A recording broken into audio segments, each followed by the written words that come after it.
L'épisode 4 est un épisode incroyable qui évoque Game of Thrones dans sa forme la plus spectaculaire et il est sans aucun doute l'épisode le plus important et le plus bourré d'action de la série avec une tonne de choses à voir. Bien le bonsoir mesdames et messieurs, nous sommes l'animation de la soirée.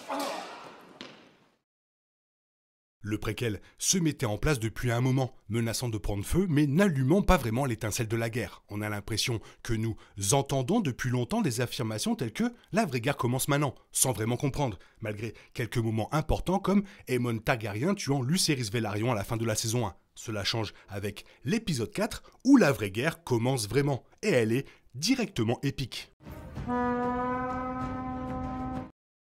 Les visions Harrenhal de Daemon Targaryen et ses rencontres avec Alice Rivers continuent de me fasciner. J'adore le fait qu'il ait une autre scène avec Alcock qui, bien sûr, relie une fois de plus son histoire à Viserys. Et le bref retour de Laena Velaryon est également agréable. L'atmosphère et le sentiment d'appréhension que nous ressentons à Harrenhal sont excellents et ils contrastent bien avec un peu d'humour lorsque Daemon et Simon Strong rencontrent des seigneurs de tout le conflant. Matt Smith commence vraiment à briller, se livrant à quelques plaisanteries et montrant son côté obscur, mais aussi, certainement, dans cet épisode, certaines couches de vulnérabilité. La scène où il se voit comme Aemon est un peu farfelue, mais elle est efficace.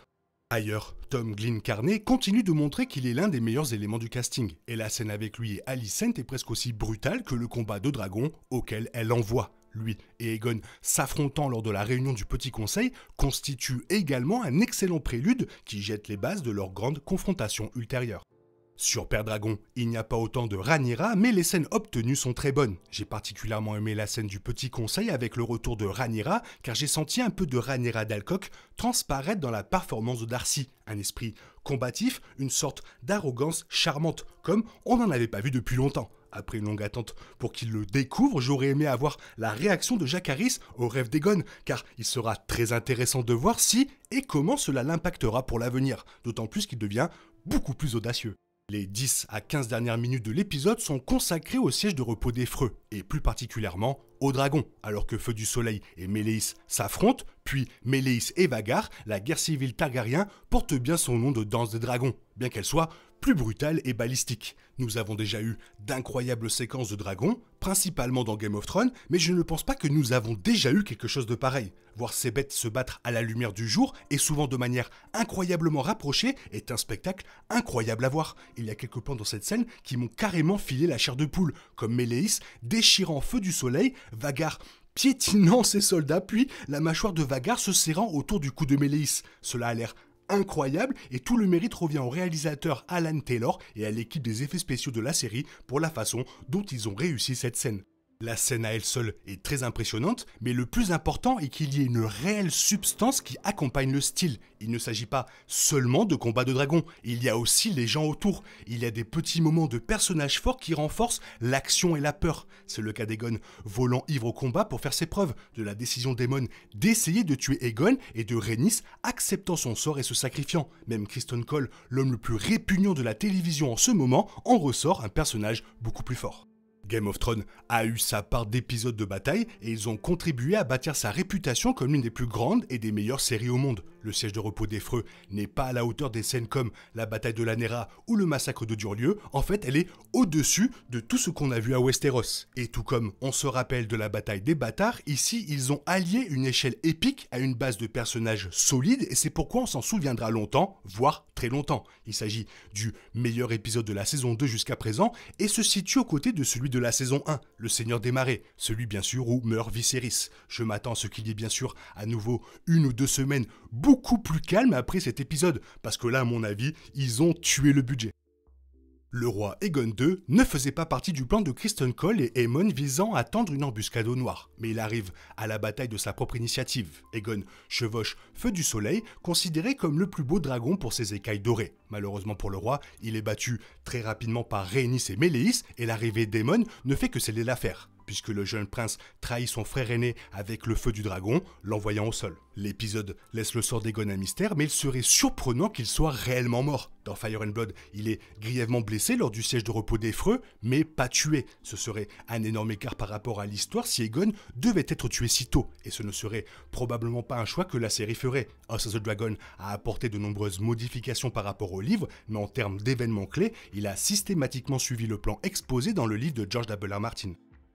Comme beaucoup de frères à Westeros, il n'y a pas d'amour entre Aemon et Aegon. Aemon considère son frère aîné comme un imbécile indigne de la couronne, alors qu'il a travaillé sans relâche, fait des sacrifices et pris d'énormes risques pour devenir une arme pour sa faction. Ce n'est pas différent de la relation entre Daemon et Viserys, même si Daemon admirait profondément son frère aîné. Aemon méprise Aegon et il voit le siège comme une opportunité de tuer son frère aîné et de rejeter la faute sur Rhaenys. Suite au conflit, il s'approche d'Aegon après sa chute pour sceller l'accord avec son épée s'il n'est pas déjà mort. Si Aegon meurt, Aemon deviendra roi car il est maintenant trop tard pour que les Verts fassent marche arrière et donnent le trône à Rhaenyra. En ce moment, Aemon a tout à gagner et rien à perdre en éliminant son frère. Rhaenys Targaryen entre dans la bataille pour les Noirs et fait un travail formidable en portant un coup au vert, en éliminant des centaines de forces armées et en envoyant le roi Aegon au sol. Elle aurait pu laisser les choses comme ça, ce qui en ferait une victoire éclatante pour les Noirs malgré les pertes. Mais elle décide de faire demi-tour et de tenir bon en affrontant le bien plus grand Vhagar. C'est un risque énorme, mais Rhaenys semble résignée à son sort et décide de se battre. La mort de Rhaenys est confirmée et elle a des implications plus importantes pour Rhaenyra à l'avenir. Rhaenys est l'épouse de Corlys Velaryon, l'allié le plus puissant de Rhaenyra, et elle sera très bouleversée par sa mort, créant un débat parmi les Noirs. Après tout, il se méfie déjà de Rhaenyra et de Daemon, et c'est Rhaenys qui a amené leur maison aux Noirs en premier lieu, sans oublier que leur camp a perdu l'un de ses dragonniers le plus puissant, affaiblissant ainsi leur position pour l'avenir. En fait, dans Fire and Blood, Aegon est complice du plan de Cole et Aemon visant à tendre une embuscade aux Noirs, et il chevauche avec son frère pour attaquer Rhaenys. Tout en combattant les deux frères, Rhaenys et Meleys parviennent toujours à porter un coup presque fatal au roi Aegon, mais finissent par tomber face à Aemon. Le plus grand changement dans l'épisode est qu'Aemon trahit son frère, dans l'espoir de s'emparer de la couronne. Rhaenys n'est également jamais décrit comme ayant la possibilité de s'échapper après avoir fait tomber Aegon. Alors que le siège commence, elle est accompagnée d'une scène de Rhaenyra racontant à Jacaerys la prophétie du rêve d'Aegon, qui lui a été transférée par Viserys. Jacaerys est l'héritier de Rhaenyra et elle était susceptible de lui dire à un moment donné. Mais c'est un moment charnière pour elle de le faire. Elle envoie une dragonnière à la guerre, ce qui augmente les enjeux et le danger de la danse dragon. Et elle veut s'assurer que le rêve d'Aegon soit sécurisé du mieux possible. Alors que la guerre commence réellement et que le chaos éclate, Jacaerys doit connaître les enjeux les plus importants. Pour finir, Alicent, elle était enceinte, elle a pris le thé. Alors les deux là, ils continuent, c'est incroyable. Qu'est-ce que tu as pensé de cet épisode? Franchement, alors là, dis-le moi dans les commentaires, hein. Sinon il est temps pour toi de reprendre, essaye de reprendre le cours normal de ta vie. Bisous, bisous, bye bye. Il est impossible de compter sur les autres de nos jours, on est obligé de tout faire soi-même. Je me trompe? Rien de grave, j'avais tout prévu. Où va le monde, je vous le demande.